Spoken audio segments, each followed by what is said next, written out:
আসসালামু আলাইকুম। আগামীকালকে 12 এপ্রিল ঢাকায় মার্চ ফর গাজা কর্মসূচি অনুষ্ঠিত হচ্ছে।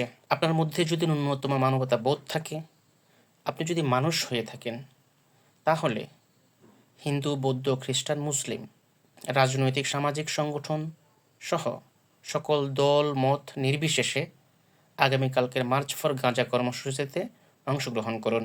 কারণ এই কর্মসূচি শুধুমাত্র মুসলমানদের কর্মসূচি নয়, এটা বিশ্ব মানবতার কর্মসূচি।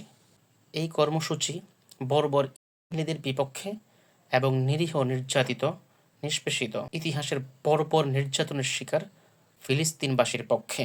আপনি যদি মানুষ হয়ে থাকেন, যদি মানুষ না হয়ে থাকেন সেটা ভিন্ন কথা। আপনার মধ্যে যদি মানবতা বোধ থাকে, কালকের মার্চ ফর গাজা কর্মসূচিতে ন্যূনতম সুযোগ যদি থেকে থাকে, আপনি ঢাকায় এই কর্মসূচিতে নিজেকে সামিল করুন। বর্বর নিপাত যাক, নির্যাতিত ফিলিস্তিনবাসী মুক্তি পাক। ধন্যবাদ সবাইকে। গাজায় সংগঠিত শতাব্দীর বর্বরোচিত গণহত্যার প্রতিবাদে মার্চ ফর গাজা শিরোনামে এক বিশাল বিক্ষোভ সমাবেশ ও গণজমায়েতের আয়োজন করা হয়েছে। আগামী 12 এপ্রিল রোজ শনিবার শাহবাগ থেকে শুরু হয়ে মানিক মিয়া অ্যাভিনিউতে যেয়ে এই মার্চটি শেষ হবে। ইনশাআল্লাহ তাআলা আমি নিজে সশরীরে এই বিক্ষোভ সমাবেশে উপস্থিত থাকব এবং আপনারাও দলে দলে যোগদান করুন।